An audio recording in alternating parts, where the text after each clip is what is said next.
Les valeurs citoyennes constituent un des piliers de notre société. Nous partons aujourd'hui à la rencontre d'une personne qui a compris cela. Populairement appelé Happy, c'est volontairement qu'il contribue à la sûreté des usagers de la route dans la capitale. Suivez ce portrait. Nous sommes sur la voie qui relie le carrefour Lomégan à Atikoumé. Comme d'habitude, à l'heure de pointe, l'agent routier volontaire Happy est à son poste. Ce quadragénaire opère à cet endroit depuis 10 ans. Sans assurance accident et muni de son seul courage, il fait face aux difficultés de ce métier pourtant risqué.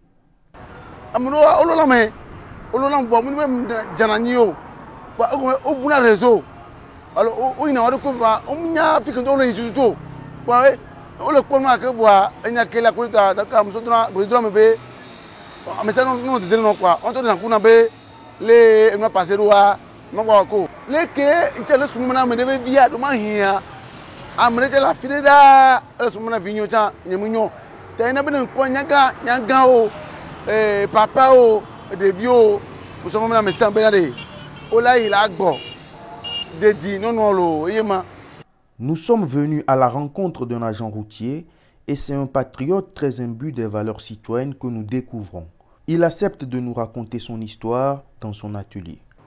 No Nigeria, on be kenya sumo meya, nkukeke journal nkukeke, voilà rond-point gare, au lieu que mato douci meleke adje mo ganjia, mve to miome, et au gwa essence interdit, parce que on le film ko le ma obiomnya, au de français comme ka fa imi school quoi, na ko to ji mina yengba wo bena Monsieur Français a konkane watem ate da sinti egon bena mjagovo so gbagbe ya ye mu gbova ngbo 91 ngbo donc so ye dia mle kwame ye mbe leke accident le joa mle jojinamu donc ma ve po gatore ke tobe ne mo accident arunde jojinia ba no ntinye ntrega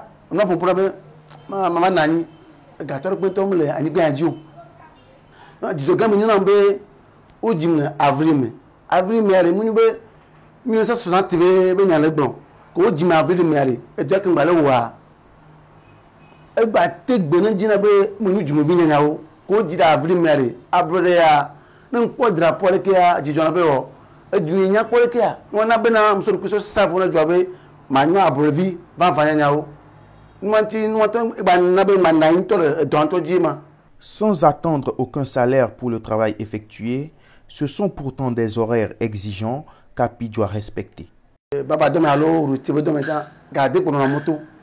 On pas garder so garder ina gani miti brave on e mjona moto me. Bon, ne mjona gani miti brave ne ya.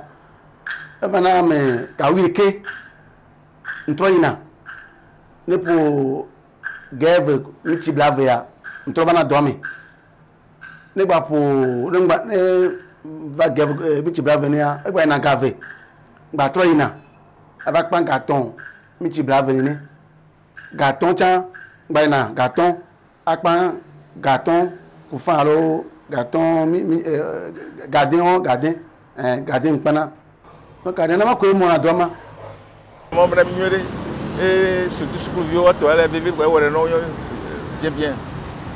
Il y a un carafouillard, et vous parlez à la chambre, et vous parlez à l'époque, vous avez à souvoir, et vous voilà sur la voie. Et sauver la moitié, mais les filles, il n'y a pas de et mon coula, taximan, personnel, tout. Et puis, la métier, ce que nous vieux, nous avons été sur la maman, et puis, nous avons dit, et mon temps de route, nous avons respecté.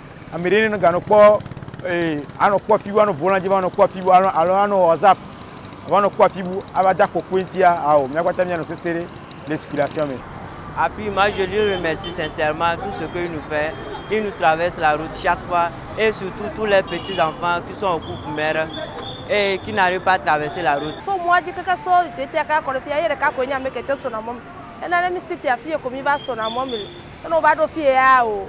Elle a notre go kwa o la baï.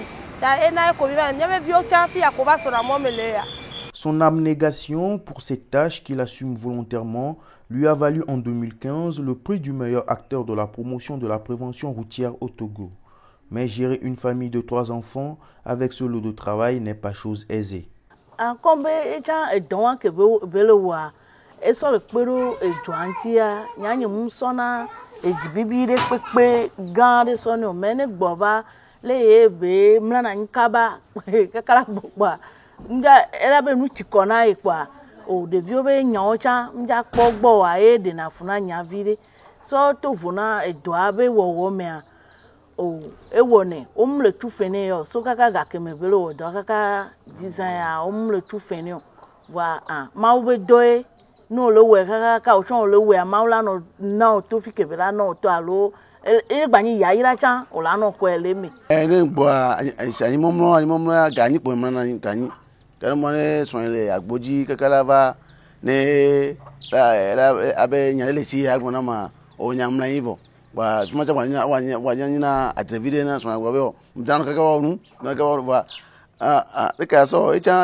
Cette vocation, Happy ne compte pas s'en détourner. À ce carrefour, vous aurez donc encore pendant longtemps ce terreau qui sera votre bouclier contre les accidents.